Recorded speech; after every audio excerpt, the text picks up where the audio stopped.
Action. இந்த phone என்னோடது இல்லை, இவனோடது. செட்டிங்ஸில் போய் பார்த்தீங்கன்னா ஜவஹர் பழனிசாமி. இந்த ஃபோனை விபரீதமாக ஏதாவது நீங்கள் பார்த்துட்டீங்கன்னா பொறுப்பு நிர்வாகம் ஏற்றுக்காது, இவன் தான் ஏற்றுக்குவான். ஓகே, ஒரு டிஸ்க்ளைமராக சொல்லிடுறேன். இந்த ஃபோனை பார்த்து நீங்கள் எதிரி என்ன ஜட்ஜ் பண்ணிடக்கூடாது. 23,000 மெயில் பார்க்காம இருக்கிறான், அது இவனோட தப்பு. போயிட்டா பார்த்தீங்களா?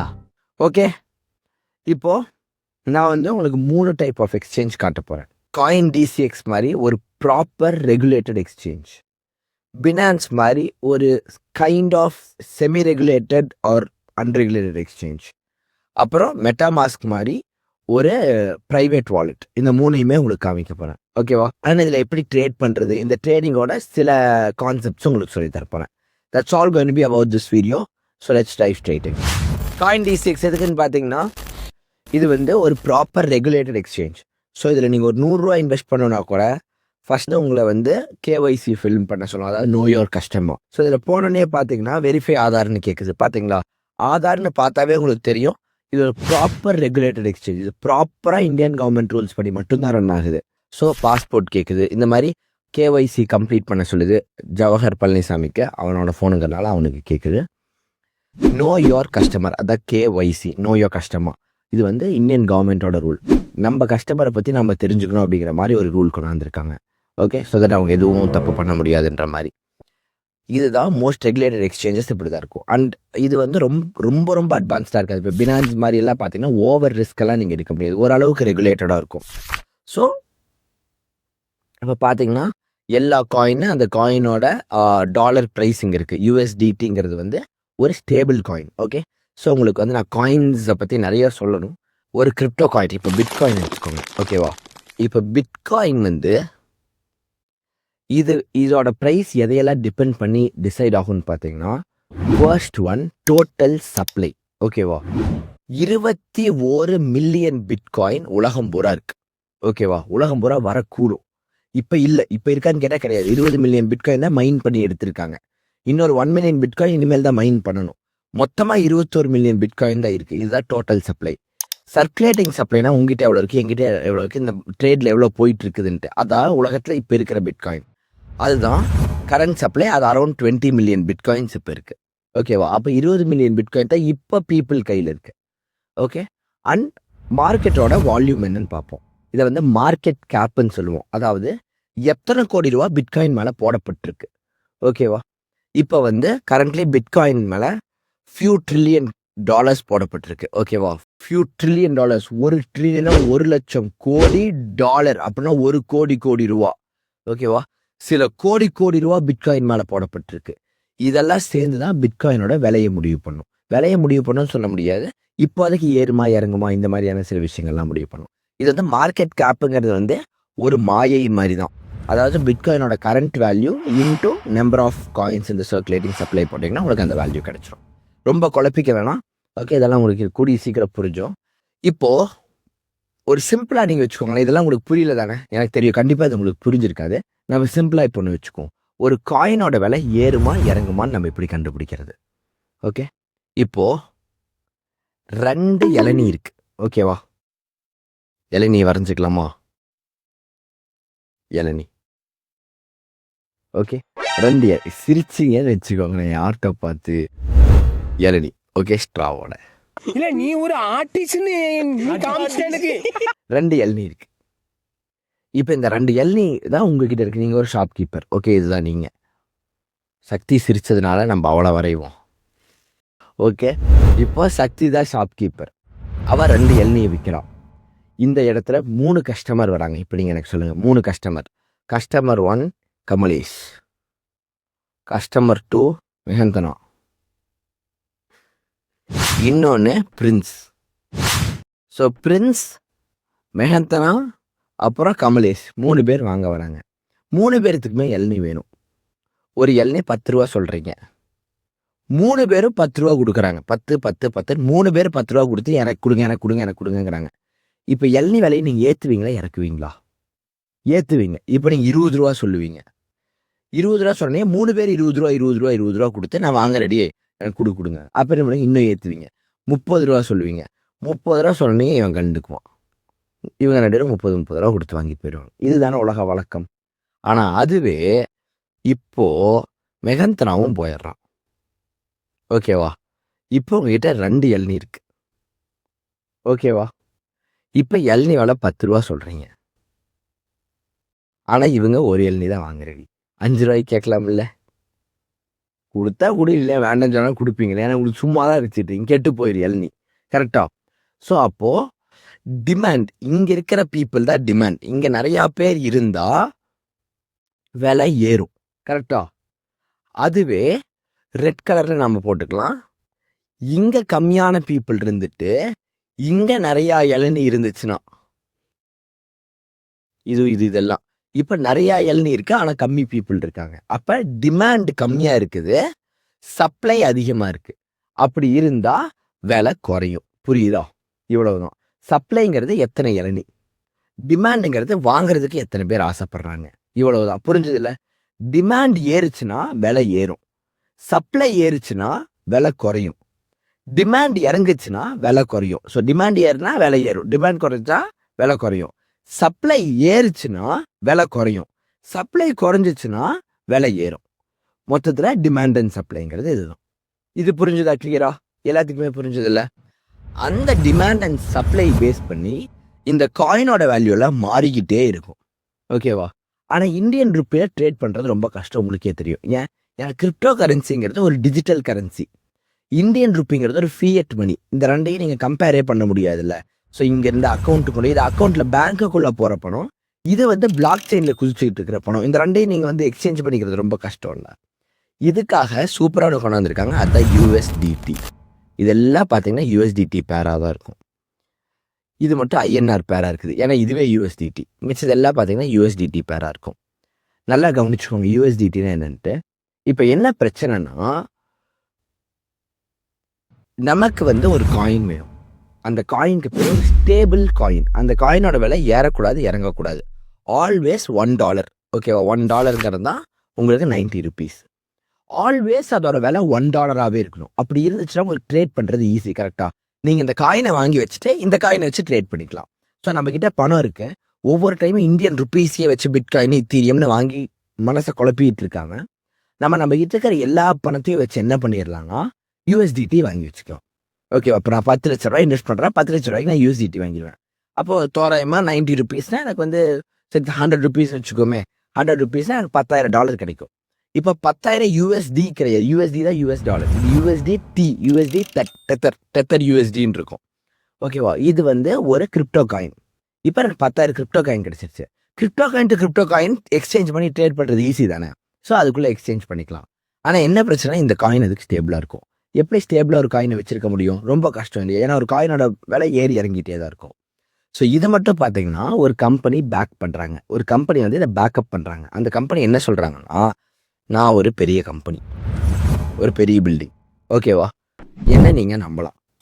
எப்போ நீங்கள் கொண்டாந்து எனக்கு $1 கொடுத்தாலும் நான் உங்களுக்கு ஒரு USDT கொடுத்துருவேன். எப்போ கொண்டாந்து நீங்கள் எனக்கு உள்ள ஒரு USDT கொடுத்தாலும் நான் உங்களுக்கு $1 கொடுத்துருவேன் அப்படின்றாங்க.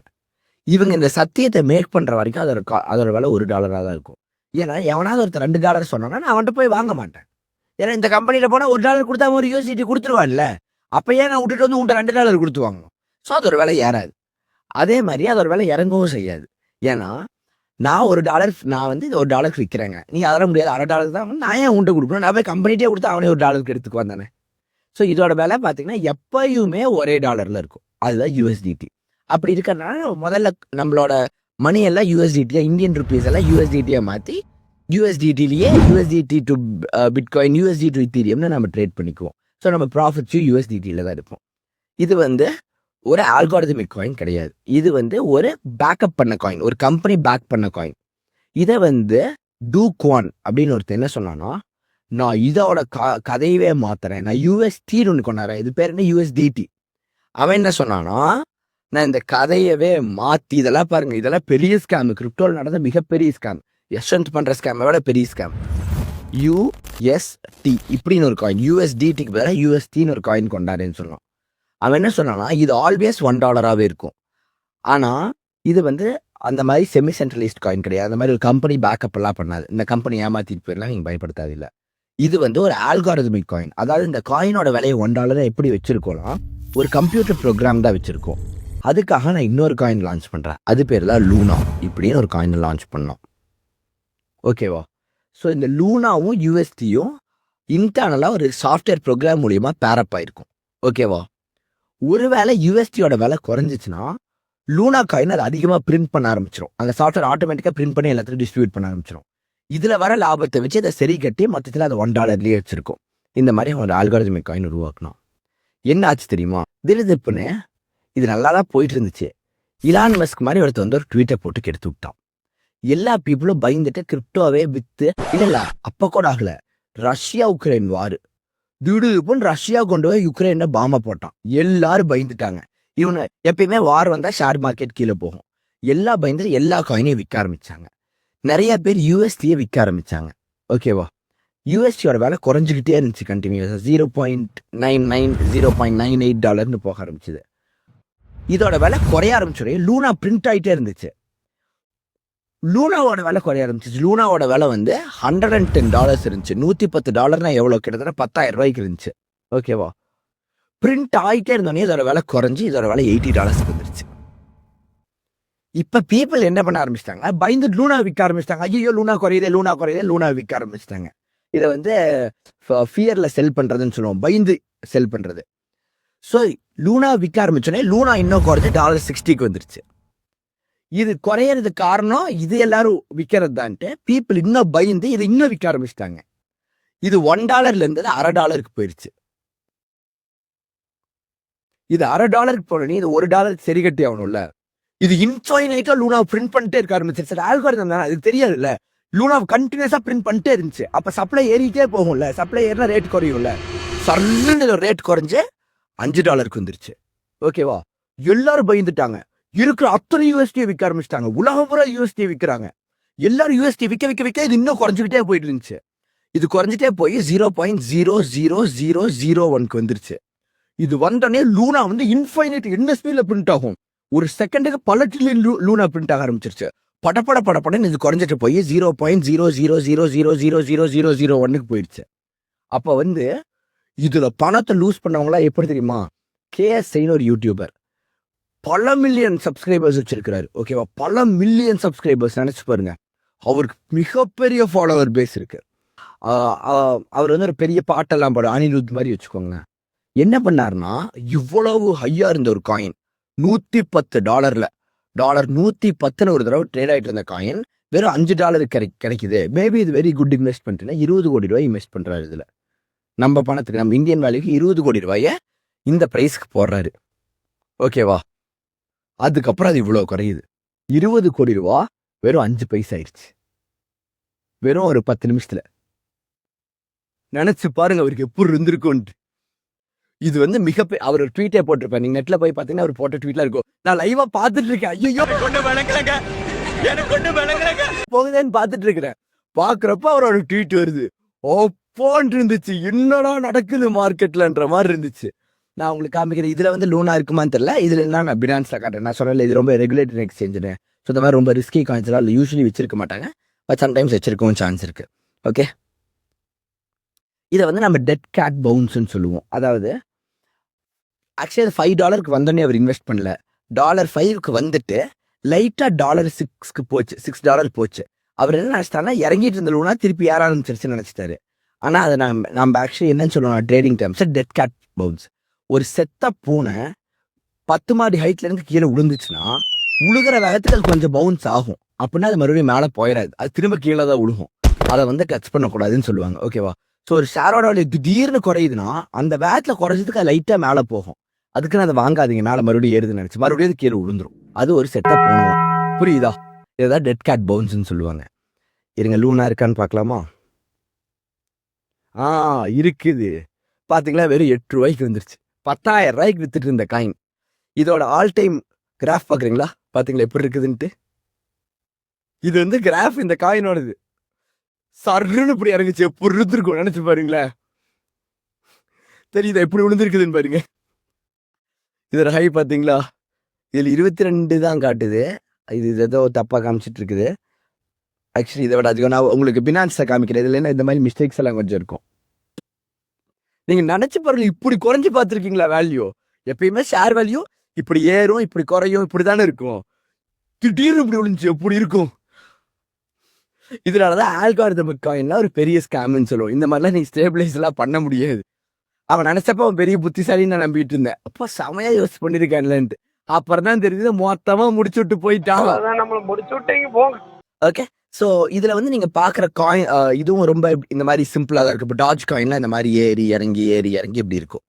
ஓகே, இதுல அடுத்தது நான் உங்களுக்கு என்ன சொல்லித்தரலாம்னு நினைச்சேன்னா இந்த கேண்டில் ஸ்டிக்ஸ். பட் அதை சொல்லித்தரதுக்கு முன்னாடி will go to the next app, finance. Coin D6 நம்ம இது வரைக்கும் பார்த்தது போதும். உங்களுக்கு புரிஞ்சிருக்கும் காயின் D6 என்னன்ட்டு.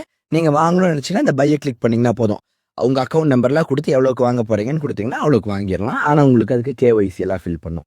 ஸோ பினான்ஸ் வந்து இந்த காயின் D6 வந்து ரொம்ப சிம்பிளான ஒரு ஆப். ஓகேவா, ஜஸ்ட் ஒரு குழந்தையான ட்ரேடர்னா உங்களுக்கு வந்து இந்த ஆப். நீங்க இன்னும் கொஞ்சம் பெரிய லெவலில் பணம் போடுறீங்க. இப்போ KSI எல்லாம் 20 கோடி ரூபா போட்டாங்கன்னு சொன்னல, அந்த மாதிரி 20 கோடி ரூபா இன்வெஸ்ட் பண்றவங்கலாம் காயின் D6 மாதிரி ஆப்ஸில் பண்ண மாட்டாங்க, பினான்ஸ் மாதிரி ஆப்ஸில் தான் பண்ணுவாங்க. ஸோ பினான்ஸ்குள்ளே போகலாமா? நான் P2P சொன்னது எல்லாமே இதில் வரும். இதில் பார்த்தீங்கன்னா எப்படி பணம் கேட்டுச்சுன்ட்டு நீங்கள் பை கொடுத்தாவே தெளிவாக உங்கள் அக்கௌண்ட் நம்பர் கேட்குது, மறுபடியும் உங்கள் அக்கௌண்ட் நம்பர் IFC பேங்க் கோட்லாம் கேட்குது. ஸோ நீங்கள் இந்த பணத்தை யாருக்கு அனுப்புறீங்கன்னா காயின் D6 கம்பெனிக்கு அனுப்புறீங்க. இது ஒரு இந்தியன் கவர்மெண்ட் கிட்ட ரெஜிஸ்டர் ஆன கம்பெனி. அவனால் அவ்வளோ சீக்கிரம் உங்கள் பணத்தை எல்லாம் எடுத்துட்டு ஓட முடியாது. புரியுதா? உங்கள் பணம் சேஃப் அப்படின்னு சொல்லிக்கலாம் அட்லீஸ்ட். ஆனால் பினான்ஸில் அப்படி கிடையாது. பினான்ஸில் நீங்கள் பணத்தை உள்ளே வந்து எப்படி வேணாலும் கொண்டு வரலாம். ஸோ இப்போ இதில் வந்து பார்த்தீங்கன்னா, இப்போ இதில் வந்து பணம் உள்ளே கொண்டாடுறோம்னா நான் ஆட் ஃபண்ட்ஸ் கொடுப்பேன். இப்போது இதில் எனக்கு 2 ஆப்ஷன் கொடுக்குது, பை வித் INR P2P. ஓகேவா, இப்போ நான் P2P கொடுத்தேன்னா இதை நான் KYCயே கேட்காது. ஓகேவா, உங்களுக்கு ஆல்ரெடி எக்ஸ்பீரியன்ஸ் இருக்கான்னு கேட்குது. இல்லை நியூ டு POP. நானும் இந்த P2Pக்குள்ளே பார்த்தீங்கன்னா DJ Tech பிரைவேட் லிமிடெட்னு ஒருத்தர் இருக்கான், ஒயிட் ரிலையன்ஸ் எக்ஸ்சேஞ்சுன்னு ஒருத்தர் இருக்கான், லாலா ட்ரேடிங் கம்பெனின்னு ஒருத்தர் இருக்கான், P2P சேஃப் ஃபண்ட்ஸ் வச்சிருக்கான்ல யாருன்னே தெரியாது, கபர் சிங்னு ஒருத்தர் இருக்கான், அவன் பேர் கபர் சிங். இவங்க எல்லாம் வந்து அவங்களோட USDT காயின், நான் சொன்னேன் நம்ம எல்லாமே முதல்ல பணத்தை USDT-யா மாற்றிக்குவோன்ட்டு, அவங்கெல்லாம் இந்த பினான்ஸ் எனக்கு வேணாண்டா, இது சரியான தலைவலியாக இருக்குது, நான் விட்டுட்டு ஓடிடுறேங்கிற லிஸ்ட்டு. இவங்கெல்லாம் பினான்ஸை விட்டுட்டு ஓட போகிறாங்க. ஓகேவா, ஸோ இவங்க என்ன சொல்கிறாங்கன்னா, இவங்களாம் இத்தனை நாளாக பினான்ஸை ட்ரேட் பண்ணப்போ USDT தானே பண்ணிட்டு இருந்திருப்பாங்க, என் USDT-ல நான் இந்த ரேட்டுக்கு விற்கிறேன், நீ வாங்கிக்கிறியான்னு கேட்குறாங்க. நீங்கள் வாங்கிக்கணும்னு நினச்சிங்கன்னா நீங்கள் பை கொடுத்தீங்கன்னா இப்போ வந்து நீ எனேபிள் பண்ணுமா, உன் ஃபோன் நம்பர் கொடுத்து எனேபிள் பண்ணுமாமா. இதான் நான் சொன்ன இது வந்து செமி சென்ட்ரலைஸ்ட்னு. ஸோ ஐ மீன் செமி ரெகுலேட்டட்னு. இது ஃபுல்லி அன்ரெகுலேட்டட் கிடையாது பினான்ஸு, ஓரளவுக்கு ரெகுலேட்டட் ஆனால் ப்ராப்பர் ரெகுலேட்டட். இந்த P2P எல்லாம் அலோவ் பண்ணிட்டுருக்கோம். ஸோ இதில் பார்த்தீங்கன்னா OTP வந்திருக்கு. OTP ஷேர் பண்ணக்கூடாது, 159252. ஃபோன் நம்பர் சொல்லு. ஓகே, ஸோ இப்போ பாருங்க, நான் பை கொடுத்தோன்னே என்ன ஆகுனா, இப்போ என்ன ஆகுதுன்னு பாருங்க, நான் எவ்வளோ பை பண்ணணும்னு சொல்லிடுறேன். நான் ஒரு 5000 ரூபாய்க்கு பை பண்ண போகிறேன்னு சொல்லிடுறேன். ஓகேவா, எனக்கு 50 USDT கிடைக்கும். ஏன்னா ஒரு 100 ரூபாய்க்கு விற்கிறாங்க. 2000 கம்மியாக தான் இருக்கணுமாம்மா, ஒரு 1500 போட்டுக்கலாம். இப்போ பார்த்தீங்கன்னா என்ன சொல்லுது பார்த்தீங்களா, பணத்தை வேற எவனுக்கும் அனுப்ப சொல்லுது. லைக் புரியுதா உங்களுக்கு? நீங்கள் பணத்தை வேற யாருக்கும் அனுப்பிச்சு விடுங்கன்னு சொல்லுது. ஒரு ஒரு QR கோடை கொடுத்து, இது வந்து வேற எவனோ ஒருத்தன் பேத செல்லர். புரியுதா? முதல்ல நீங்க அனுப்பிச்சது காயின் D6ஓட அக்கௌண்ட்டுக்கு அனுப்பிச்சிங்க. இப்ப பினான்ஸுக்கு நீங்க அனுப்பல, இவன் எவனோ ஒருத்தன் அவனோட QR கோடு இருக்கும்ல, நம்ம UPI-க்குள்ள போனா அந்த QR கோடை கொடுத்து நீங்க அவனுக்கு பணத்தை அனுப்புங்கன்னு சொல்லுது. புரியுதா? இப்போ அது என்ன பண்ணிருக்கோம், அவன் விட்டுட்டு போறேங்கிறான்ல, அவன் காயினை லாக் பண்ணி வச்சுக்கும். அவனோட 14 காயினை எடுத்து பினான்ஸ் சேஃபா லாக் பண்ணி வச்சுக்கும். இப்போ அது அவன் கண்ட்ரோல் இல்லை, பினான்ஸ் கண்ட்ரோலுக்கு போயிடுச்சு. இப்போ உங்ககிட்ட என்ன சொல்லுதுன்னா, நீங்க அவனுக்கு போய் நேரா பணத்தை கொடுத்துட்டு வந்துருங்க. இப்போ நம்ம நேரா UPI-லயோ இல்லை கையில கேஷாவோ கொடுத்துருவோம். பணத்தை கொடுத்ததுக்கு அப்புறம் நான் பணத்தை கொடுத்துட்டப்பான்னு நான் வந்து சொல்லணும். ஓகேவா, அவன் கூட நான் வேணா இங்கேயே சேட் பண்ணிக்கலாம். இங்கேயே வந்து அவன்கிட்ட சேட் பண்ணிக்கலாம். அவன் கேட்கறான் பாருங்க, இந்த மாதிரிலாம் பண்ணு ஹிந்தியில பேசிட்டு இருக்கிறான் பார்த்தீங்களா. இப்போ அவங்ககிட்ட சேட் பண்ணிட்டு அவனுக்கு பணத்தை அனுப்பிச்சிட்டு, நான் பணத்தை அனுப்பிச்சிட்டேன் அப்படிங்கிற ப்ரூஃப் வந்து இங்கே சொன்னோம்னா பார்த்து வெரிஃபை பண்ணி அந்த காசு எடுத்து நம்ம கொடுத்துருவாங்க. 2 பேரும் ஆமாம் பணத்தை வாங்கிட்டு நானும் சொல்லிட்டு, ஆமாம் பணத்தை கொடுத்துட்டு நானும் சொன்னால் கொடுத்துருவாங்க. இப்போ டிஸ்பியூட் போட்டால் அவன் இல்லை வரலம்மா, நான் இல்லை அனுப்பிச்சிட்டேம்மா, இந்த மாதிரி இருந்தால் அவங்களே வந்து பஞ்சாயத்து பண்ணி சால்வ் பண்ணி வைப்பாங்க. நீ ப்ரூஃப் கொடு, நீ ப்ரூஃப் கொடுன்ட்டு. இது இப்படி நடக்கும். இது புரியுதா? இது எவ்வளோ ரிஸ்க்குன்ட்டு. ஆளே தெரியாத பேரே தெரியாத ஒருத்தருங்க நீங்கள் காசு அனுப்புவீங்க. ஆனால் அவனோட கிரிப்டோ காயின்ஸை சேஃபாக ஹோல்ட் பண்ணி இருப்பாங்க. நான் மோர் தென் 1 crore rupees இந்த மாதிரி உள்ள கொண்டு போயிருக்கேன் P2P பண்ணி. மறுபடியும் இதெல்லாம் வேண்டாம் போதும்ட்டு விட்டுட்டு வெளில வரப்போ இதே மாதிரி தான் வெளில வந்தேன். P2P நான் விட்டுட்டு வெளில வந்தேன். அப்போ ஏன்ட்டு ஒருத்தன் வாங்கியிருப்பான். புரியுது எப்படி போகுதுன்ட்டு. ஸோ இதை வந்து இதுக்கு வந்து கவர்மெண்ட் ரெகுலேஷனே தேவையில்லையே, நீங்க கவர்மெண்ட் ரூல்ஸே ஃபாலோ பண்ண தேவையில்லை. கவர்மெண்ட்டே உங்க அக்கௌண்ட்டை பேன் பண்ணாலும் நீ எவனுக்கோ தானே பணத்தை அனுப்புற, கரெக்டா? ஸோ அதனால தான் பினான்ஸ் வந்து செமி ரெகுலேட்டட் நான் சொல்றேன். அவங்க வந்து ப்ராப்பர் ரெகுலேட்டட் எக்ஸ்சேஞ்ச் கிடையாது. புரியுதா? பினான்ஸ்ல எப்படி பண்ணணுன்ட்டு பயங்கரமா இருக்கா இது? ஸோ இது மார்க்கெட்டுக்குள்ள வரதுக்கே பயமா இருக்குல்ல உங்களுக்கு, செம ரிஸ்கா தானே ஃபீல் ஆகுது. ஆனா இதுல வந்து எல்லா வேல்யூஸும் பக்காவா இருக்கும். நீங்க காயின் D6ல பாத்தீங்களா உங்களுக்கு எவ்வளவு காயின்ஸ் இருக்குதுன்ட்டு, நீங்க ட்ரேட் பண்றதுக்கு உங்களுக்கு வந்து கொஞ்சம் பேர்ஸ் இருந்துச்சு, ஞாபகம் இருக்கா? இதோ உங்களுக்கு இவ்வளவு பேர்ஸ் இருக்கு. இதுலயும் நிறைய இருக்கு ஆக்சுவலா. பினான்ஸ்ல எல்லாம் பாத்தீங்கன்னா ஏகப்பட்டது இருக்கும், இதை விட பல மடங்கு இருக்கும். இத்தனை காயின் இருக்குது, ஒவ்வொன்றும் ஒவ்வொரு காயின். பிட்காயின் தான் ஒரே காயின் நினைச்சிட்டு இருக்கிறீங்கல்ல, இது ஒவ்வொன்றும் ஒவ்வொரு காயின். பாத்துக்கோங்க, இத்தனை காயின் இருக்குது. இப்போ பினான்ஸ்குள்ள பாத்தீங்கன்னா நீங்க அதே லூனா பாத்தீங்கன்னா இதுல எல்லாம் இன்னும் கொஞ்சம் அக்யூரேட்டா வரும். லூனா USDT வந்துருச்சா? இப்ப பாருங்க இதோட கேண்டில்ஸ் எப்படி போயிருக்குதுன்னு. மோர் போட்டு மந்த்ஸ் போடுவோம். எப்படி விழுந்திருக்குது பாத்தீங்களா? இது ஆக்சுவலி $10 தான், ஆனால் $100 இருந்துச்சு. அது மேபி இந்த மந்த்துக்கு முன்னாடி இருந்த டேட்டா அது இருக்கலையே என்னன்னு தெரியல. ஓகே, ஸோ உங்களுக்கு தெரியுதா அந்த கேண்டில் ஸ்டிக்ஸ் எப்படி விழுந்திருக்குதுன்ட்டு? இது வந்து நீங்கள் ஒவ்வொரு காயினையும் இந்த மாதிரி அனலைஸ் பண்ணலாம். நான் வந்து நான் நிறைய ஒரு மீம் காயின் இருக்குது, Dogecoin. I always play with this coin. So இது டாஜ் பார்த்தீங்கன்னா இதெல்லாமே USDTலேயே காட்டும் உங்களுக்கு. அதாவது ருபீஸில் காமிச்சிட்டு இருந்துச்சுல, இதெல்லாமே USDTல மோர் ப்ரொஃபஷனல் வேலை காட்டும். இதில் வந்து நீங்கள் பிட்காயினோட கூட ட்ரேட் பண்ணலாம். நீங்கள் USDTல தான் பண்ணணும்ல, டாஜ் BTCன்னு இருக்கும் இதில் பார்த்தீங்கன்னா. ஸோ அது வந்து பிட்காயின் பேர் இருக்கு பார்த்தீங்கன்னா, டாஜ் BTCன்னு. ஸோ இவ்வளவு பிட்காயின் கொடுத்தீங்கன்னா 0.000000149 பிட்காயின் கொடுத்தீங்கன்னா உங்களுக்கு ஒரு டாஜ் காயின் கிடைக்கும். புரியுதா? ஸோ நீங்கள் வந்து USDT எக்ஸ்ட்ரா பண்ணுறது இல்லை, கிட்டத்தட்ட நீங்கள் எந்த பேரில் வேணாலும் பண்ணலாம், என்ன மாதிரி வேணாலும் ட்ரேட் பண்ணலாம். உங்களுக்கு பினான்ஸ் வந்து மோர் கம்ஃபர்ட் கொடுக்கும். ஓகே, இது இல்லாம ஃபியூச்சர்ஸ்ங்கிற ஒரு ஆப்ஷன் இருக்கு. ஓகேவா? இதுதான் நீங்க இந்த பக்கம் போயிடவே கூடாது. ஓகேவா? நல்லா ஞாபகம் வச்சுக்கோங்க, ஃபியூச்சர்ஸ் பக்கம் போயிடவே கூடாது.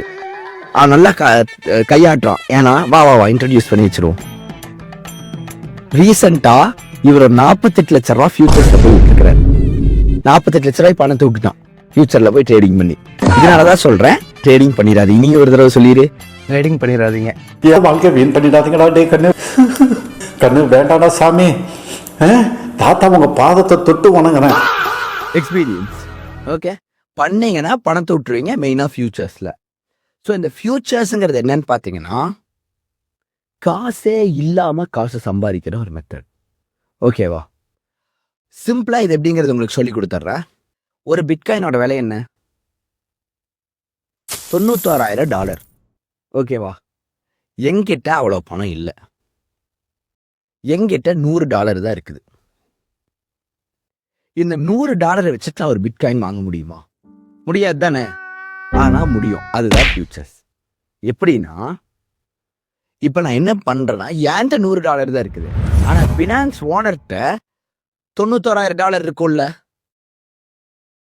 பினான்ஸ் ஓனர் இவ்வளவு பணம் வச்சிருப்பாப்ல தானே? ஸோ பினான்ஸ் ஓனர்கிட்ட நான் சொல்றேன், ஏப்பா ஓனரே எனக்காக ஒரு ஹெல்ப் பண்ணு, உன் காசை போட்டு நீ ஒரு பிட்காயின் வாங்கிருன்னு சொல்லிடுறேன். அவர் என்ன பண்றாரு, நான் சொன்ன வார்த்தையை நம்பி எனக்காக ஒரு பிட்காயின் வாங்கிடுறாரு. ஸோ அவர் இவ்வளோ செலவு பண்ணி ஒரு பிட்காயின் வாங்கிடுறாரு. ஓகேவா? திடுதுப்புன்னு என்ன ஆயிடுது தெரியுமா? பிட்காயினோட விலை $1000 ஏறி போயிடுது. ஈஸியாக ஏறுந்தானே பிட்காயினோட விலை, அதெல்லாம் ஒரு 1/2 மணி நேரத்தில் ஏறிடும். ஏறினோடனே இப்போ ஒரு பிட்காயினோட விலை என்ன தெரியுமா? $92,299. $1000 ஏறிடுச்சுல்ல. இப்போ நான் அவர்கிட்ட என்ன தெரியுமா சொல்றேன், உங்ககிட்ட இருக்கிற ஒரு பிட்காயின் வித்துருங்கன்னு சொல்லிடுறேன். இப்போ அவர் வித்துறாரு. இப்போ அவருக்கு எவ்வளோ லாபம் கிடைச்சிருக்குது? $1000 அவருக்கு லாபம் கிடைச்சிருக்குதா? நான் சொன்னதுனால தானே அந்த லாபம் கிடைச்சிருக்குது. இந்த லாபம் அவருக்கு எப்படி கிடைச்சது? நான் சொன்னதுனால தானே கிடைச்சது. ஸோ நான் என்ன சொல்றேன்னா, இந்த $1000ல நீங்க ஒரு $10 வச்சுக்கோங்க, மிச்சம் $990 எனக்கு கொடுத்துருங்கன்னு சொல்றேன். என் லாபம் $990. வெறும் $100 இன்வெஸ்ட் பண்ணி $990 நான் சம்பாதிச்சிட்டேன் வெறும் 1/2 மணி நேரத்துல. இதுக்கு பேர் தான் ஃபியூச்சர்ஸ். 1 லட்சம் வச்சு பாத்தீங்களா? வெறும் 1 லட்ச ரூபா போட்டு 8 லட்ச ரூபா 1/2 மணி நேரம் 1 நேரத்துல எடுக்கலாம். இதுதான் ஃபியூச்சர்ஸ். செமையா இருக்கா? இதுல என்ன பிரச்சனைனா, இப்படி நீங்க புரிஞ்சுதா எல்லாத்துக்குமே இதுல எப்படி சம்பாதிக்கலான்னு? இப்ப இதுல எப்படி விழலான்னு சொல்றேன். இப்போ நம்ம நினைச்சது நடக்கல, காயினோட வேல்யூ குறைய ஆரம்பிக்குதுன்னு வைங்களேன். $1000 குறைஞ்சிச்சு, நீ $1000 கட்டுவியா? கட்ட மாட்டேன். ஏன்னா உன்கிட்ட காசு இருக்கான்னு தெரியாது. உங்ககிட்ட இருந்தது வெறும் $100 தான்.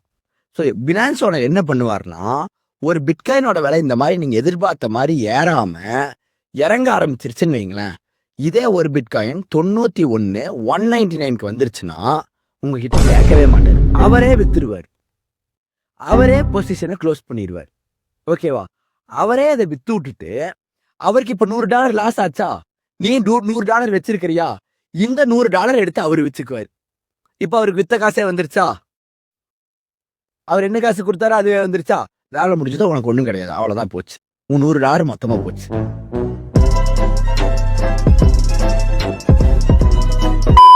இப்போ நார்மல் ட்ரேடிங்க்கும் இதுக்கும் என்ன வித்தியாசம்னா, நான் நார்மல் ட்ரேடிங்ல $100 வச்சு ஒரு பிட்காயின் வாங்க முடியாது. ஆனா 0.00 சம்திங் அப்ராக்சிமேட்டா சொல்றேன் 1 பிட்காயின் வாங்க முடியும். இப்ப இதோட வேணா பாதி ஆயிடுச்சுன்னு வச்சுக்கோங்களேன். நான் போட்ட $100 $50 ஆகும்னு நினைப்பீங்க. ஆனா என்கிட்ட இருக்கிறது $50 இல்ல, என்கிட்ட இருக்கிறது அதே 0.01 பிட்காயின். அந்த பிட்காயினா என்கிட்ட இருக்குது, ஒரு சொத்தா என்கிட்ட இருக்குது, காசா இல்லைனாலும் சொத்தா இருக்குது. நாளைக்கு ஒரு 5 வருஷம் கழிச்சு திரும்பி ஏறலாம். கரெக்டா? திரும்பி ஏறப்ப திரும்ப எனக்கு அந்த பணம் கிடைச்சிடும். போட்ட $100 மேலேயே கிடைச்சிடும். அட்லீஸ்ட் சொத்தா என் கையில் இருக்கு. இதுல எதுவுமே இல்லை, எல்லாமே போயிடுச்சு. அரை மணி நேரத்துல குறைஞ்சு மறுபடியும் அது ஏறிட்டு போனாலும் வேஸ்ட் தான். ஏன்னா குறைஞ்சோன்னே அவர் வித்திருப்பாரு, அதோட என் பொசிஷன் க்ளோஸ் ஆயிடுச்சு. மறுபடியும் அவர் ஏறினதுக்காக எனக்கு காசு கொடுக்க மாட்டாரு. புரியுதா என்னன்ட்டு? இதுல போயிரும் எல்லாமே. இது அட்லீஸ்ட் உங்ககிட்ட சொத்தா இருக்கும். புரிஞ்சுச்சா? அதனாலதான் இது பக்கத்திலே போகக்கூடாது. இதை நீங்க ரிவர்ஸ்ல கூட பண்ணலாம். இதை வந்து ஸ்கொயரிங்னு சொல்லுவோம், மார்க்கெட் ஸ்கொயரிங்னு. இப்போ நம்ம பண்ணது ஃபியூச்சர் பை. இதுவே நீங்க ஃபியூச்சர் செல்லும் பண்ணலாம். அது எப்படின்னா, நான் ரெட் கிரீன் மட்டும் மாற்றி போட்டுக்கிட்டேன். ஆக்சுவலி இப்போ நான் உங்களுக்கு சொல்லி கொடுத்ததுக்கு இதில் பண்ணியிருந்துருக்கணும். இது ஆக்சுவலி நீங்கள் மாற்றி எப்படி பண்ணலாம்னா, நீங்கள் முதல்ல வித்துட்டு அப்புறம் கூட வாங்கிக்கலாம். இப்போ என்கிட்ட பிட்காயினே இல்லை, ஓகேவா? நான் ஒரு $1000 கொடுத்துட்றேன். இப்போ நான் $1000 கொடுத்துட்டேன்னு வச்சுக்கோங்களேன், நான் என்ன நினைக்கிறேன், பிட்காயின் கண்டிப்பாக ரேட் இறங்கும்னு நினைக்கிறேன். இதில் நல்லா ஒரு விஷயம் யோசிச்சு பாருங்க. என்கிட்ட தான் பிட்காயின் இருக்காது, ஆனால் பினான்ஸோட ஓனர் பிட்காயின் வச்சிருப்பாரு. ஸோ பினான்ஸ் ஓனருக்கு சொந்தமான ஒரு பிட்காயினை நம்ம வித்துற சொல்லிடுறோம். ஸோ பிட்காயினோட விலை என்ன, 91,000 சில்லற. அவ்வளோக்கு அவர் வித்தோன்னையே இப்போ அவருக்கு காசு வந்துடும். இப்போ அவர் கையில் என்ன இருக்கு, 91,000 சில்லற. ஆனால் அவர் கையில் இருக்க வேண்டியது என்ன, ஒரு பிட்காயின். இப்போ நான் நினச்ச மாதிரியே பிட்காயினோட விலை குறைஞ்ச $90,000 வந்துருச்சு. நான் நினச்சது நடந்துருச்சு. இப்போ நான் அவர்கிட்ட என்ன தெரியுமா சொல்கிறேன், திரும்ப பிட்காயினை வாங்கிடுங்கன்னு சொல்கிறேன். ஓகேவா? இப்போ அவர்கிட்ட திருப்பி ஒரு பிட்காயின் வந்துருச்சு. ஆனால் $1000 லாபம் இல்லை. ஏன்னா இதை வித்தோன்னே அவருக்கு வந்து $91,000 கிடைச்சிருக்கும். கரெக்டா? நான் சொன்னதை கேட்டு அவரோட ஒரு பிட்காயின் வித்துட்டார், $91,000 கிடைச்சிருச்சு. மறுபடியும் நான் சொன்னதை கேட்டு $90,000 அந்த வித்த பிட்காயினை திருப்பி வாங்கிட்டாரு. இந்த $1000 அவர்கிட்ட சும்மா தானே இருக்குது. இப்போ நான் சொன்னதுனால தானே இந்த $1000 லாபம் வந்திருக்குது. ஸோ பழைய கணக்குப்படி இந்த $1000 அவர் என்ன பண்ணும், $10 அவர் கமிஷனாக வச்சுக்கிட்டு $990 எனக்கு கொடுத்துடணும். மறுபடியும் அதே தான். இதில் வெறும் நான் $100 தான் கொடுத்துருக்கேன்னு வச்சுக்கோங்க. $100 வச்சுட்டு அவர் வந்து இதை பண்ணியிருந்திருப்பாரு. வெறும் $100 வச்சுட்டு நான் வந்து $990 சம்பாரிச்சிட்டேன். புரியுது என்னன்ட்டு, ஃபியூச்சர் செல்லிங் என்னன்ட்டு. என்கிட்ட இல்லாத காயினை நான் விற்கலாம், ஏன்னா அவர்கிட்ட இருக்குது. எனக்காக அவர் வித்துட்டு அவர் திருப்பி வாங்கி ஸ்கொயர் பண்ணிக்கிறார், அந்த ஸ்கொயரை கம்ப்ளீட் பண்ணிக்கிறார். எனக்காக விற்கிறாரு, திரும்ப வாங்கிக்கிறாரு. ஆனா இதுல என்ன ரிஸ்க் இருக்குதுன்னா, ஒருவேளை ஏறிட்டு போயிடுச்சுன்னா, இப்போ இது $90,000 ஆகாம $91,100 ஆயிடுச்சுன்னா, நான் மார்ஜினா கட்டின இந்த $100 இருக்கு இல்லையா, இந்த $100 எடுத்து போட்டு இந்த $100 வச்சு அவரை வாங்கி முடிச்சிருப்பார். புரியுதா? நான் இப்போ $91,000 இந்த பிட்காயின் $91,100 ஆயிடுச்சு. ஆனா அவர்கிட்ட $91,000 தானே இருக்குது. அவர் $91,000 வித்துட்டார்ல. இப்போ அவர் கையில ஒரு $91,000 தானே இருக்கு. இப்போ அவர் எப்படி எக்ஸ்ட்ரா $100 லாஸ் பண்ணி ஒரு இது பண்ண முடியாதுல்ல. நான் மார்ஜினா கட்டின $100 இருக்குல்ல, அந்த $100 சேர்த்து போட்டு இப்போ $91,100 வந்துருதா. இதை கொடுத்தா அவர் பிட்காயின் திருப்பி வாங்கி வச்சுக்கோரு, அவருக்கு ரிஸ்க் இல்லை. புரியுதா? உங்களுக்கு காசு போயிடும். ஓகே, உங்களுக்கு ஃபியூச்சர்ஸ்னா என்னன்னு புரிஞ்சுதா? இந்த ஃபியூச்சர்ஸ்ல பாத்தீங்கன்னா, இங்க பண்றப்ப உங்களுக்கு முதல்ல ஆப்ஷன்ஸ் இருக்கும், கிராஸ், ஐசோலேட்டர்னு.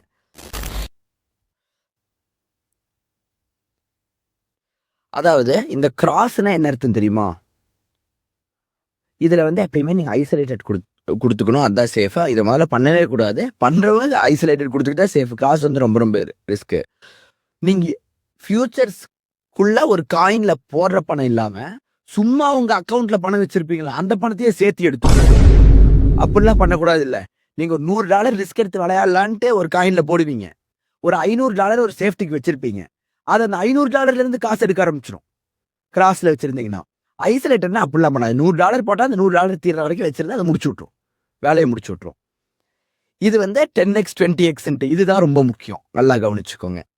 அப்ப என்ன நடக்கும்னா நம்ம ஒரு மார்ஜின் பே பண்ணும். ஸோ இங்க போய் தான் அந்த மார்ஜின் ஆட் பண்ணுவேன். இப்போ இந்த கிராஸ்ன்னு இருக்கிறத நான் ஐசோலேட்டர்னு போட்டுக்குவேன். ஓகேவா? இந்த எக்ஸ்னா என்னன்னா நான் வந்து எவ்வளோ ரிஸ்க் எடுக்கிறேன்ட்டு. 1xனா ரொம்ப கம்மியான ரிஸ்க், 2x 3x அப்படின்னா ரொம்ப அதிகமான ரிஸ்க். இதை நான் சொல்லி கொடுத்தோன்னே உங்களுக்கு என்னன்னு புரிஞ்சிடும். இப்போ நான் 10x எடுக்கிறேன். ஸோ 10 மடங்கு நான் ரிஸ்க் எடுக்கிறேன். இப்போ நான் என்ன தெரியுமா பண்ணுறேன், ஒருவேளை நம்ம எதிர்பார்க்காத மாதிரி அமௌண்ட் குறைஞ்சிருச்சுன்னா, இன்கேஸ் ப்ரைஸ் வந்து ஏறிட்டு போயிடுச்சுன்னா, நான் குறையுங்கிறேன், அது ஏறிட்டு போயிடுச்சுன்னா ஏன் பணத்தை எடுத்துக்கோன்னு சொல்லி நான் கொஞ்சம் பணம் கட்டுறேன். நான் இப்போ எவ்வளோ பணம் கட்டுறேன்னு பாருங்க. நான் வந்து ஒரு $50 கட்டுறேன். இங்கே தெரியுது $50. அதாவது இப்போ நான் உங்களுக்கு சொல்லி தரணுங்கிறதுக்காக $5000 ரிஸ்கில் போடுறேன். இப்போ இப்படி போட்டு நான் வந்து செல்லுன்னு கொடுத்துட்டேன்னு வச்சுக்கோங்களேன், ஆர்டர் கிரியேட் ஆயிரும். இப்போ ஓப்பன் ஆர்டர்ஸ்லேருந்து பொசிஷனுக்கு போயிடுச்சு. ஸோ இப்போ பாருங்க, நான் வந்து லாபத்தில் இருக்கேன். கிட்டத்தட்ட $29 லாபம் சம்பாரிச்சிருக்கேன் இது வரைக்கும். இப்போ $41 லாபம் சம்பாரிச்சிருக்கேன். ஏன்னா நம்ம எதிர்பார்த்த மாதிரியே காயினோட ப்ரைஸு நான் வாங்கினதுக்கப்புறம் இறங்கிட்டு வந்துட்டு இருக்குதுன்னு நினைக்கிறேன்.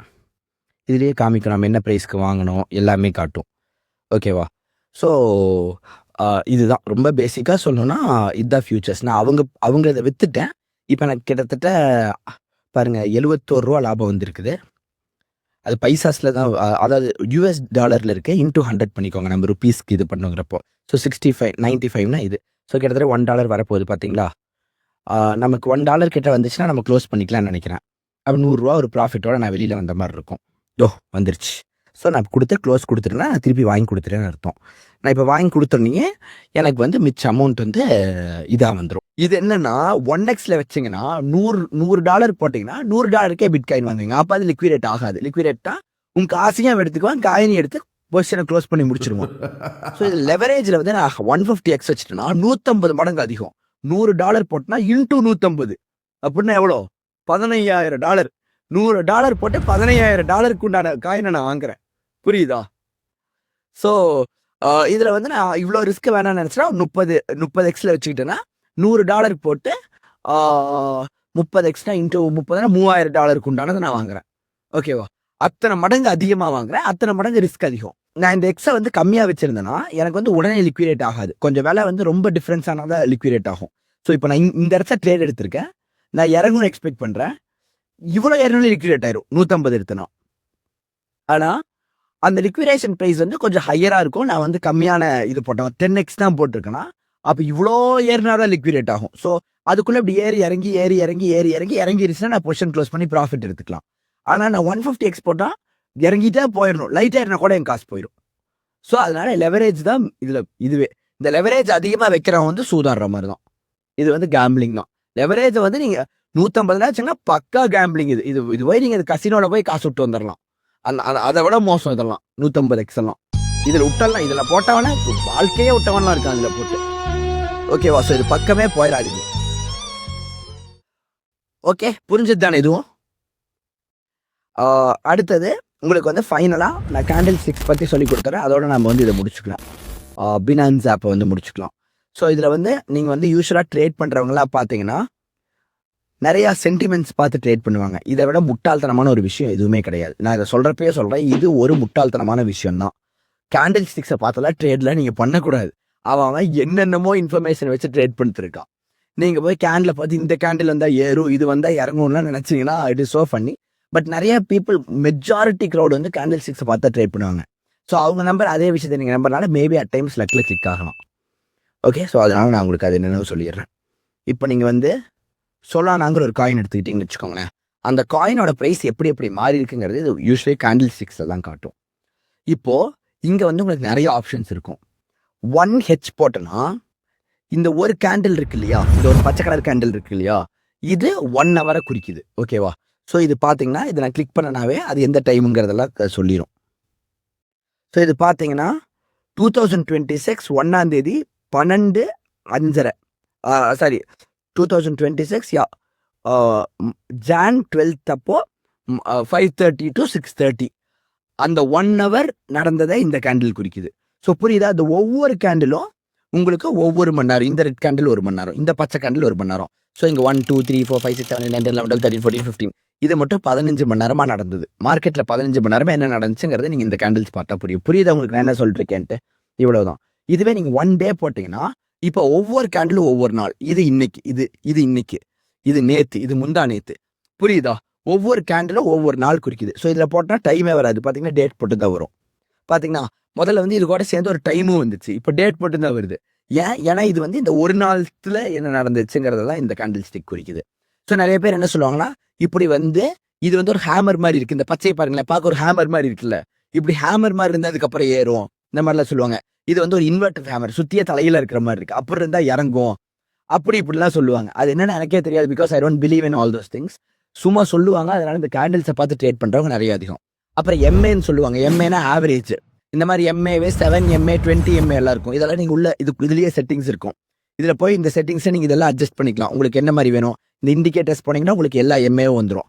எம்ஏ போனீங்கன்னா உங்களுக்கு எந்தெந்த எம்ஏக்கு என்னென்ன கலர் வேணும், உங்களுக்கு 7 டேவோட ஆவரேஜ் வேணுமா, 25 டேவோட ஆவரேஜ் வேணுமா, 99 டேவோட ஆவரேஜ். பினான்ஸில் எவ்வளோ ஆப்ஷன்ஸ் இருக்குது பார்த்தீங்களா?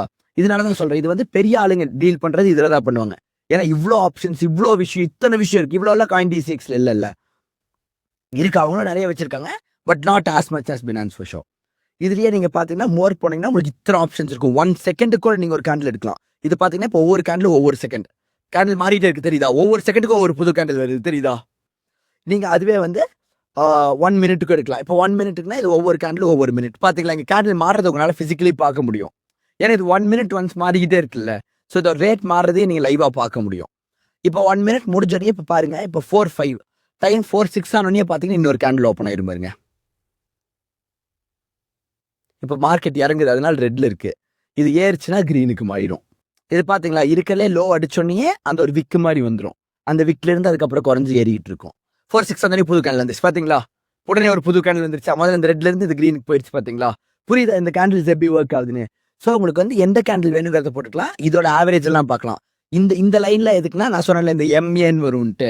என்ன சொல்லுவாங்கன்னா, இந்த 25 MAவும் 7 MAவும் இப்படி கிராஸ் ஆச்சுன்னா அதுக்கப்புறம் ஏறும்ட்டு பாருங்க. அதே மாதிரி இந்த பாயிண்ட்டுக்கு அப்புறம் ஏறி இருக்கு. ஆனால் இது ஆல்வேஸ் ஒர்க் ஆகும்லாம் சொல்ல முடியாது. இதெல்லாம் சொல்கிறாங்க, எந்த அளவுக்கு நம்புறதுலாம் தெரில. ஓகே, ஸோ இப்போ ஃபர்ஸ்ட் பச்சை கலர் கேண்டில் ஸ்டிக்கை பற்றி சொல்லிக் கொடுக்குறேன். பச்சை கலர் கேண்டில் ஸ்டிக் என்னன்னு பார்த்தீங்கன்னா, பச்சை கலர்னா என்ன அர்த்தம்? விலை ஏறுது. சிவப்பு கலர் என்ன அர்த்தம்? விலை இறங்குது. இவ்வளோதான் வித்தியாசம்.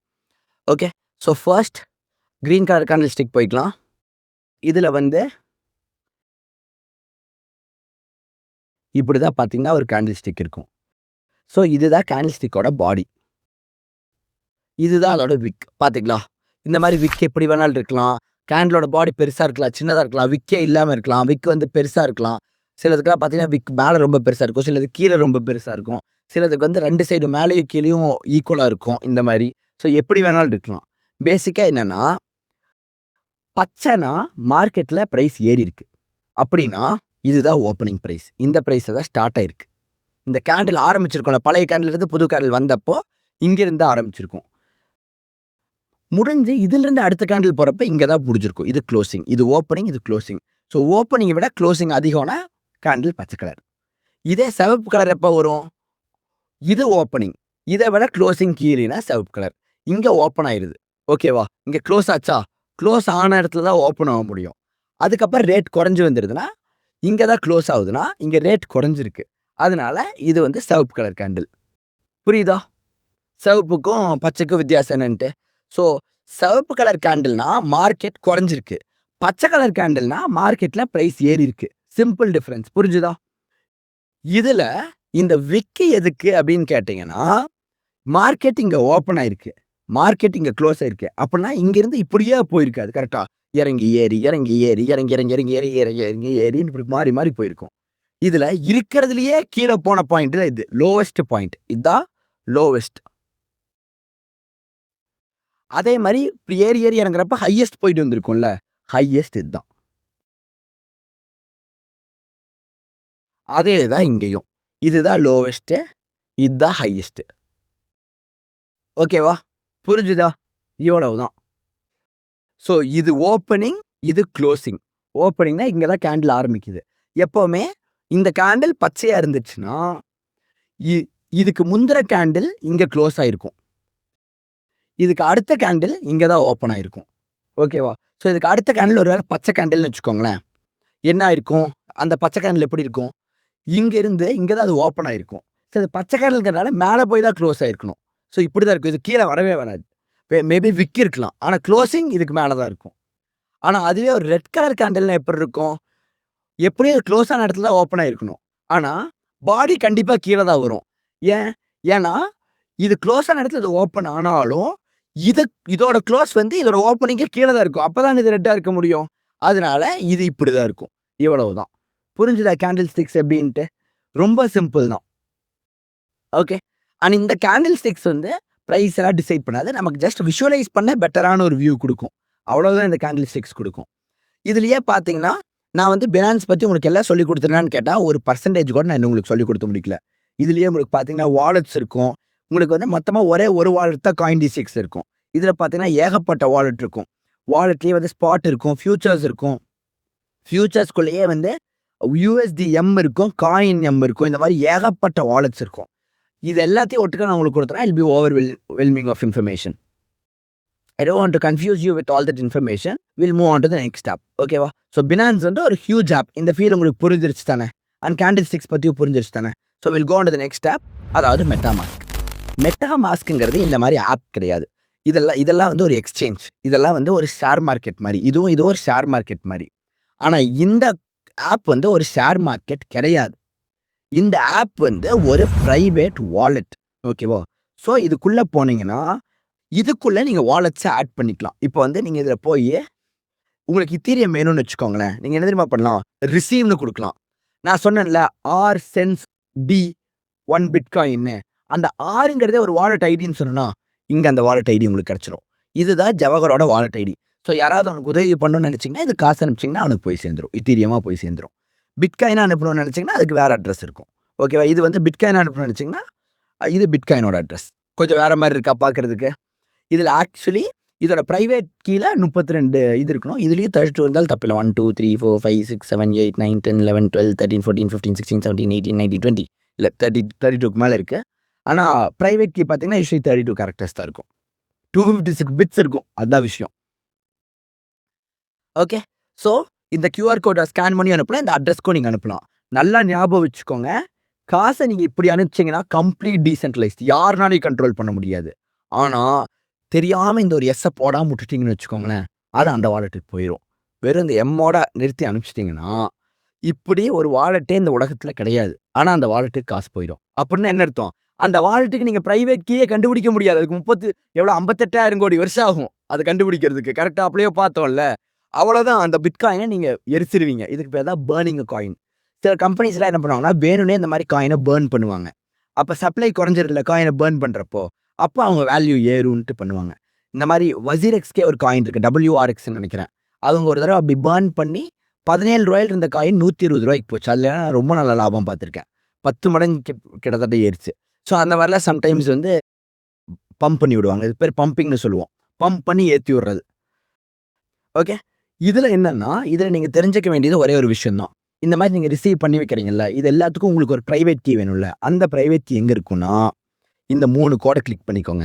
செக்யூரிட்டி அண்ட் ப்ரைவசின்னு இருக்கா, இதுக்குள்ளே போய்க்கோங்க. மேனேஜ் ரிகவரி மெத்தடுன்னு இருக்கா, அதுக்குள்ளே போய்க்கோங்க. உங்களோட சீக்ரெட் ஃப்ரேஸ்ன்னு இருக்கா, இதுதான். இதுக்குள்ளே போயிட்டீங்கன்னா 4 தடவை கேட்டுட்டு ஒரு கொஸ்டின்லாம் கேட்கும். இந்த மாதிரி சீக்ரெட் ஃப்ரேஸ் எல்லாம் நீங்கள் விட்டுட்டிங்கன்னா உலகத்தில் யாருனாலையும் உங்களுக்கு உதவி பண்ண முடியாது அப்படின்ட்டு. Sorry, can't help you. யாரும் உங்களுக்கு ஹெல்ப் பண்ண முடியாதுன்னு புரிஞ்சுக்கிச்சு. இப்போது உங்கள் சீக்ரெட் ஃப்ரேஸை யார்ட்டையும் சொல்லக்கூடாது. ஏன்னா அதுதான் உங்கள் ப்ரைவேட் கீ. எத்தனை தடவை சொல்லியிருக்கேன் ப்ரைவேட் கீயை வெளியில் சொல்லக்கூடாதுன்னு.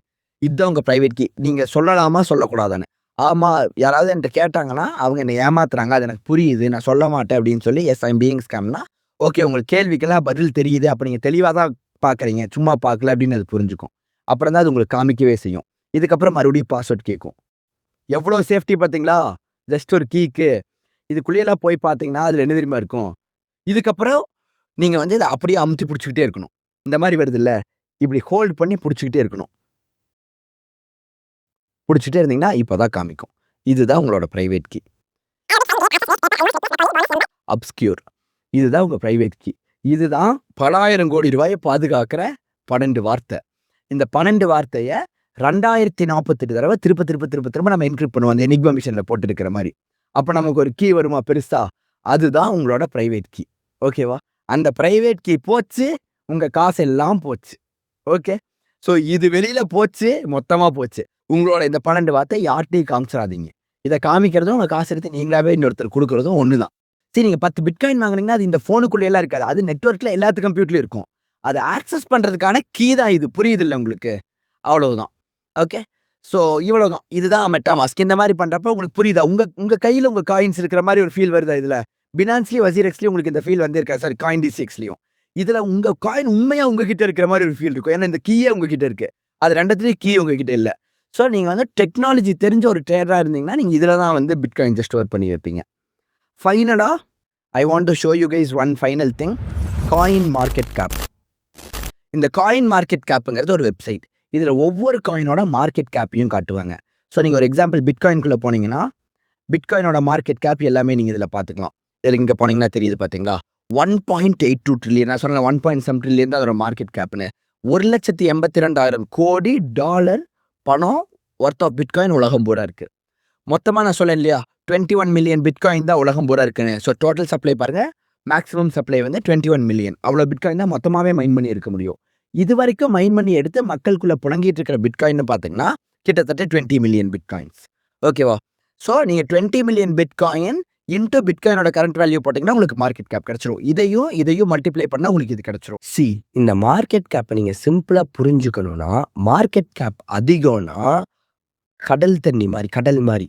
கடலுக்குள்ளே நான் ஒரு ஸ்பூன் தண்ணியை கொட்டுறேன்னு வச்சுக்கோங்களேன், கடலோட அளவு வந்து இன்க்ரீஸ் ஆகிருக்குமா அந்த ஒரு ஸ்பூன் தண்ணினால? கண்டிப்பாக கிடையாது. கரெக்டாக?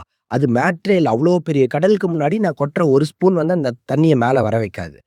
ஆனால் அதே ஒரு ஸ்பூன் தண்ணியை குட்டி மார்க்கெட் கேப் சின்னதுன்னா ஒரு மருந்து மூடி மாதிரி, ஒரு மருந்து மூடிக்குள்ளே வந்து இருக்கிற தண்ணியில் நான் ஒரு ஸ்பூன் தண்ணியை கொட்டுறேன்னு வச்சுக்கோங்களேன், அது டபுள் ஆயிடும்ல. அந்த மாதிரி தான் ஒரு மார்க்கெட் கேப் கம்மியாக இருக்கிற காயினில் நீங்கள் போய் கொஞ்சம் காசை போட்டிங்கன்னா அதோட விலை ஏறும். அந்த காயினை விற்றீங்கன்னா அதோட வேல்யூ குறையும். ஆனால் பிட்காயின் மாதிரி பெரிய மார்க்கெட் கேப் இருக்கிற ஷேர்ஸ் ஆர் காயின்ஸ் எதுலையாவது நீங்கள் போய் உங்கள் பணத்தை போட்டிங்கன்னா பெருசாக அதோட வேல்யூ ஏறவே ஏறாது. ஏன்னா கடல் மாதிரி, அதில் நீங்கள் போடுற காசு வந்து அதை ஏற்றவே முடியாது. புரியுதா? புரிஞ்சுதான் நான் என்ன பேசிட்டு இருக்கேன்ட்டு? ஸோ நிறைய பேர் காசு போட்டாங்கன்னா இது ஏறும். பார்த்தீங்களா, 0.64% ஏறி இருக்கு. இந்த மாதிரி நீங்கள் ஒவ்வொரு காயினுக்கும் பார்க்கலாம். இப்போ வந்து டாஜ் காயின் பார்த்தீங்கன்னா அதுக்கு வந்து மேக்ஸ் சப்ளை வந்து இன்ஃபினிட்டியாக இருக்கும். இதில் நீங்கள் காயின் சர்ச் பண்ணிங்கனாவே உங்களுக்கு வந்து அதை பற்றி எல்லாம் வந்துடும். இப்போ டாஜ்ன்னு நான் சர்ச் பண்ணியிருக்கேன், டாஜ் காயின் வந்துருச்சா? இப்போ டாஜ் காயினோட இன்ஃபோகிராஃபிக்ஸ் எல்லாம் எனக்கு வந்துடும். ஸோ டாஜ் காயின் பார்த்தீங்கன்னா அதோட மார்க்கெட் கேப் 23 பில்லியன். 1.3 ட்ரில்லியனுங்க. 1.8 ட்ரில்லியன் வெறும் 23 பில்லியனுங்க. பிட்காயின் இங்கேனா டாஜ் காயின் இங்கே அவ்வளோ கம்மியாக இருக்குது டாஜ் காயின். ஓகே, இதோட மேக்ஸ் சப்ளை பார்த்தீங்கன்னா இன்ஃபினிட்டி. அதனால தான் அதோட வேல்யூ ஆல்வேஸ் கம்மியாக இருக்குது. ப்ரொடியூஸ் ஆகிட்டு. ஆமாம், இன்ஃபினிட்டி ஆகிட்டே இருக்குது. தினம் 14 மில்லியன் டாஜ் காயின் வந்துகிட்டே இருக்கும், காலம் பூரா வரும். அது வந்து இதுக்கு ஒரு நெகட்டிவ் தான். சர்க்குலேட்டிங் சப்ளை பார்த்தீங்கன்னா 168 பில்லியன். ஸோ பிட்காயினை விட அதிகம். பிட்காயினில் மொத்தமாக 20 பில்லியன் தான் இருந்துச்சு, ஆனால் இதை வந்து 168 பில்லியன். ஸோ இந்த நம்பர்ஸ் எல்லாம் அதிகமாக இருக்கிறதே இது கெடுதல் தான். அதனால தான் இது பார்த்தீங்கன்னா 0.3 கம்மியாக தான் இருக்குது. இது குறையிற மாதிரி தான் இருக்குது. இது எப்போ ஏறும்னா இலான் மஸ்க் ஏதாவது ட்வீட் போட்டால் யூஸ்வலி ஏறிட்டு இருக்கும். இலான் மஸ்க் தான் இதை பம்ப் பண்ணிட்டு இருக்கிற இந்த காயினை சும்மா. சிப்பு பார்த்தீங்கன்னா அதை விட கொடுமை. இது எல்லாமே ட்ரில்லியனில் இருக்கும். இதில் போய் பார்த்தீங்கன்னா இங்கே பாருங்க, எல்லா ட்ரில்லியனு, ஆனால் மார்க்கெட் கேப் இத்தினூண்டு தான் இருக்கும். இதோட மார்க்கெட் கேப் வெறும் 4 பில்லியன். வெறும் 4 பில்லியன், வெறும் 400 கோடி டாலர் தான் மொத்த மார்க்கெட் கேப்பு. இத்தினூண்டு ஒரு மொக்க காயின் இது. ஓகேவா? இதோட டோட்டல் சப்ளை பார்த்தீங்கன்னா 500 ட்ரில்லியன். புரியுதா? ஸோ என்னதான் அது இன்ஃபினிட்டியே மேக்ஸ் சப்ளை இருந்தாலும், இது இன்ஃபினிட்டி இல்லைனாலும் இது இதில் ஓவராக வீக்காக இருக்கிறது தான் இதோட டிஸ்அட்வான்டேஜ். ஓகேவா? ஸோ நீங்கள் இது எல்லாமே பார்க்கணும். இது இல்லாமல் ஒவ்வொரு காயினும் ஒவ்வொரு வெப்சைட் வச்சுருப்பாங்க. இப்போ நீங்கள் சொலானான்னு வச்சுக்கோங்களேன், இதில் தான் பார்க்கணும் இல்லை. சொலானா அப்படின்னு அடிச்சிங்கனாவே சொலானாவோட அஃபீஷியல் வெப்சைட் வரும். ஸோ solana.com இருக்குது. நீங்கள் இதில் போனீங்கன்னா அவனே அவனோட ரோட் மேப்பெல்லாம் சொல்லுவான். நான் நெக்ஸ்ட் என்ன பண்ண போகிறேன், என் காயின் எங்கே கொண்டு போக போகிறேன், இது எல்லாமே சொல்லுவான். இவனோட ஸ்பீட் பார்த்தீங்கன்னா ஒரு செகண்டுக்கு எத்தனை டிரான்சாக்ஷன் நடக்குது, இது எல்லாமே இதில் காட்டுவான். இத்தனை பேர் இப்போ வந்து டிரான்சாக்ஷன் பண்ணிருக்காங்க. நம்ம பேசிட்டு இருக்க டைம்ல இவ்வளோ சொலோனா காயின் கொடுத்துட்டு இருக்காங்க, வித்து வாங்கிட்டு இருக்காங்க. ஓகே, ஐ மீன் மற்றவங்களுக்கு சென்ட் பண்ணிட்டு இருக்காங்க. ஸோ இதெல்லாம் நீங்கள் பார்க்கலாம். இதெல்லாம் மெயினாக ரோட் மேப் பார்க்கலாம். அந்த ரோட் மேப்பில் வந்து இவங்க நெக்ஸ்ட் என்ன பண்ண போகிறாங்க, இவங்களோட பிளான் என்ன, இது எல்லாமே இங்கே இருக்கும். ஓகேவா? ஸோ இதெல்லாம் பார்த்துட்டு இவங்க ஜென்யூனான ஐடென்டிஃபை பண்ணி இதெல்லாம் பார்த்து இன்வெஸ்ட் பண்ணுறவங்க தான் ஜெயிப்பாங்க. ஓகேவா? இதெல்லாத்தையும் பார்க்காம சும்மா கேண்டில் பார்க்குறேன், நான் வந்து ஜாதகத்தை பார்த்து இன்வெஸ்ட் பண்ணுறேன்னு பார்த்தா முடிஞ்சு போச்சு. ஸோ அதெல்லாம் பண்ணாதீங்க. இதை பார்த்தே பண்ண வேண்டாம்னு தான் நான் சொல்லுவேன். இதெல்லாம் கற்றுக்கோங்க. இவங்க வந்து ப்ரோக்ராம் எழுதியிருக்காங்க. அந்த ப்ரோக்ராம் தான் பியூட்டிக்கு. நீங்கள் அந்த மாதிரி ஹார்ட் ஒர்க் பண்ணி ப்ரோக்ராம் எழுதி அது வழியாக வளர்ந்து போங்க. காசை போட்டு நான் காசு எடுக்கிறேன்னு தயவு செஞ்சு பார்த்துறாதீங்க. ஓகேவா? இருக்கிறதெல்லாம் விட்டுற மாதிரி ஆயிரும். So that's all I wanted to say. We'll end the Bitcoin class here. Congratulations. நீங்கள் ஒரு சூப்பரான ரெவல்யூஷனரி டெக்னாலஜி லேர்ன் பண்ணிட்டீங்க. ரொம்ப பல வருஷத்துக்கு ஒரு ரெவல்யூஷனரி டெக்னாலஜி தான் வரும். ஒரு 400-500 வருஷத்துக்கு முன்னாடி ஸ்டீம் இன்ஜின் வந்துச்சு. ஒரு பெரிய ரெவல்யூஷனரி டெக்னாலஜி. பலாயிரம் ஜாப் போச்சு, பலாயிரம் ஜாப் வந்துச்சு, எல்லாத்தையும் மாற்றுச்சு. அதுக்கப்புறம் வந்த பிக்கெஸ்ட் ரெவல்யூஷன் வந்து இன்டர்நெட் ரெவல்யூஷன் தான். இன்டர்நெட்டுக்கு அடுத்து வந்த பிக்கெஸ்ட் ரெவல்யூஷன் பிட்காயின் ரெவல்யூஷன் தான். அதுக்கு அடுத்தது இப்போ வந்துட்டு இருக்க ரெவல்யூஷன் ஏஐ ரெவல்யூஷன். ஸோ ஹிஸ்டரியே ரொம்ப விரலுட்டு என்ற அளவுக்கு தான் ரெவல்யூஷன்ஸ் வந்துருக்கு. அதில் one of the revolution bitcoin revolution. And I think உங்களுக்கு வந்து இப்போ இந்த ரெவல்யூஷன் பற்றி கிட்டத்தட்ட எல்லாமே தெரியும், ரைட்? போன வீடியோவில் நான் உங்களுக்கு எப்படி ஒரு காயினை ஃபுல்லாக பில்ட் பண்ணணும்னு சொல்லி கொடுத்துருந்தேன். And you all know programming. உங்களுக்கு ப்ரோக்ராமிங்கும் சொல்லி கொடுத்துருக்கேன். ஸோ உங்கள் ப்ரோக்ராமிங் நாலேஜ் எப்படி ஒரு காயின் பில்ட் பண்ணுற நாலேஜே சேர்த்துனீங்கன்னா you'll be able to build your own crypto currency. And all the best for that. Bye by.